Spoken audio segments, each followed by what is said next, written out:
Good evening, Snapchatters and internet people around the world. The other day, my good friend Broccoli reminded me that I had not done a Snapchat conspiracy in quite some time, and he used to complain about them, but apparently he misses them. So I thought it was time to do another Snapchat conspiracy with Duncan.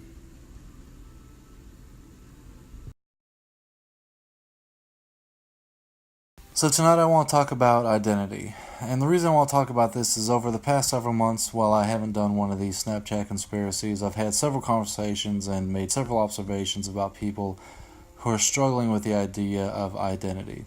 So let me define the term right now. We all find our identity in something. I personally have found my identity in relationships. I have found my identity in my professional endeavors and accomplishments. I found my identity in the good I do or do not do for other people. I have found my identity in the things that I possess. I have found it really comes down to, so often we find our identity in how other people view us, and so our behaviors are driven.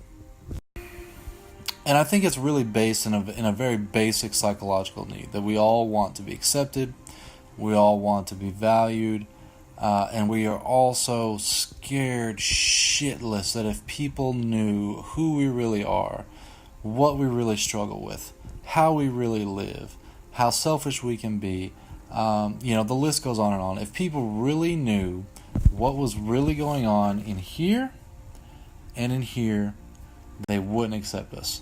So instead, what we do is we find people or groups or relationships or activities or whatever it might be that we can feel good about and that we hope other people will see us engaged in and they'll feel good about us too. That is an external identity, and it comes with some issues, which we're going to unpack briefly. And by the way, as I alluded to, I can make these statements because I have done this myself. I went to college and I got the fancy aerospace job, and it was super important, and people looked at me like I was somebody, and I absolutely hated it. It was a great company, it was a very interesting industry, but day to day, from 8 to 4 in the afternoon, I fucking hated my life. It was terrible. It was not a good fit for me. I'm fortunate now that I have a job that I really enjoy, that I get to use what would otherwise be a strange and inconsolable set of skills, and I actually get to use them day to day, and it's valuable, and I enjoy it, and I make a good living at it. And that's fantastic, and that's something everyone should experience. But we do this in our relationships, we do this in our friendships, we do this in our goals and our. So here's what I mean. We will engage in activities or relationships that do not make us feel good, that we do not enjoy, that do not fulfill us because of the identity it brings us. We'll get in jobs that we hate because it makes us feel important or because it's what we're supposed to do.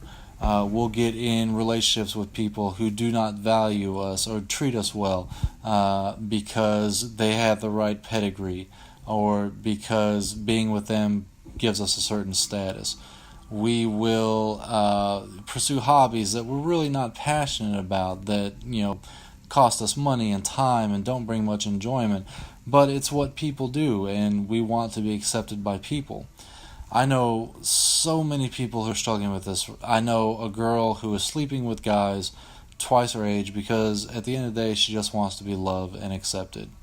I know folks who are putting themselves in thousands upon thousands of dollars in debt on shopping sprees because they have to have the right outfit, or they have to have the right car, or they have to have the right house, or whatever it might be. They have to have the right jewelry simply because they want people to look at them and think, you know what, they're somebody. They've got it figured out. They've got this whole life thing in the bag. We all find our identities somewhere. It might be in your social group, it might be with your friends, it might be in your professional endeavors, it might be in the things that you accomplish. We all find our identities somewhere. The secret at the end of the tunnel, that if you haven't found, I suspect you know is coming, is that there's no real joy there. There's no real freedom there. It's not going to be quite what you hoped it would be. And that is a travesty. It really is. So many of my friends, so many of the people that I care about are struggling with this. And it really comes down to a basic psychological need. We want to be accepted. We want to be valuable. We want to be important. But above all that, we want to be seen for who we are, faults and all, and we want to be loved and accepted regardless. But at the same freaking time, we are so terrified that if people really knew what was going on in here and in here, they would chase us out of town with pitchforks. And I can say that because I feel it as well. So first, if you're there, you're not the only one. And the interesting thing is, when you look at history, when you look at the people who we admired most, when we look at the people who have done the most good, who have accomplished the most, who have achieved what it really means to be a decent human being, they're the people who owned who they are. They knew who they are, and they, didn't try to conceal it. They didn't try to be who they thought other people wanted them to be. They were just themselves. And if you didn't like them, cool. I'm going to keep doing my thing anyways, because, this is who I am, and this is what I think is right, and this is what I think needs to be done. Those are the people we admire the most, and yet so many of us are scared shitless to do that ourselves.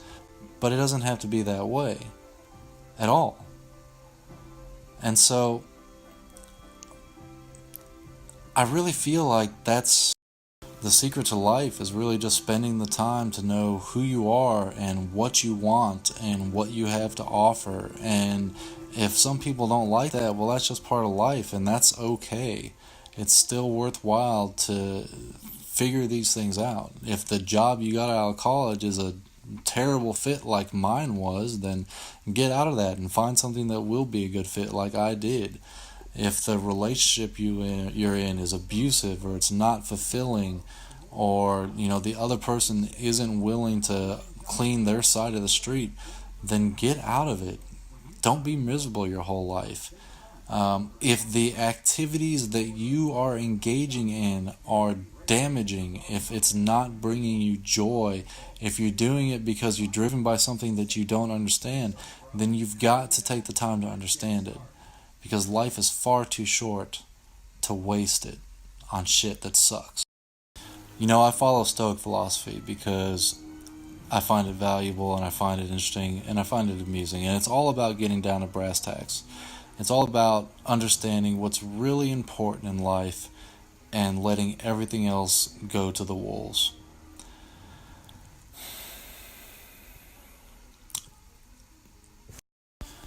My only son died when he was 10 years old. And that was a wake-up call for me.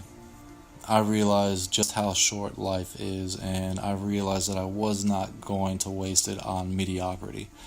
I wasn't going to stay in a relationship that was damaging, and I wasn't going to stay in a job that I hated, and I wasn't going to lead a life that I didn't find passionate and enjoyable. And so I started over. And it has been getting better and better ever since I had the bravery to step out in that. So when it comes to identity, we place so much value on the external, what other people will think. Do I have the right clothes? Am I in the right type of relationship? Do I have the right job? Will other people approve? Fuck other people. The only person you owe anything to in this life is yourself. You are 100% responsible for the outcome of your life, whether it's good or bad, whether you become the person you want to be or you don't. That's all on you. And if you spend all your time placing your identity in what other people think of you, if you have the right status, if you look the right way, if you're friends with the right people, if you're the right person that your boyfriend or girlfriend wants you to be, you will never find any happiness there. Now, I'm not talking about being selfish. I'm not talking about, causing damage to other people in pursuit of your own goals. What I am talking about is changing your focus from what other people think, what other people want, to what you want. It's changing from an external focus to an internal focus. Identifying, this is who I am. This is what I'm going to be about. This is how I'm going to make the world a better place. This is how my gifts and talents align to be of best service. This is how I can make my life count. That is where identity ought to be placed. Now, I know there are people who are watching this who have their identity in all the wrong places, and it's causing you so much pain. And it doesn't have to be that way. And that's the hope that I have for you, that you will find a place to put your identity that is inspiring and passionate and fulfilling, and it's not based on other people's acceptance, but it's based on who you know you are and how you want to use that to make your life and other people's lives better. And so let me close with this. One of my favorite movies is Fight Club, and one of my favorite characters in that movie is Tyler Durden, and he has said famously, "You are not your job, you are not your 401k, you're not your fucking khakis." I'm paraphrasing. And the other thing that it brings to mind is a poem by William Butler Yeats, one of the lines of which is, "I have spread my dreams at your feet. Tread carefully, for you tread on my dreams." We spend so much time hiding who we really are to accommodate what we think are the needs and desires of other people. But until we learn to spread ourselves and our dreams at the feet of other people, accept the fact that some of them are going to step on us, but some of them will see it and recognize us for who we are and think that that's beautiful. And until we understand that those are the people that we really need in our lives, we are placing our identities in the wrong place. Find those people, find yourself, and live your truth. Be yourself. No one else is qualified for the job. Love you guys. I'll see you on the next one.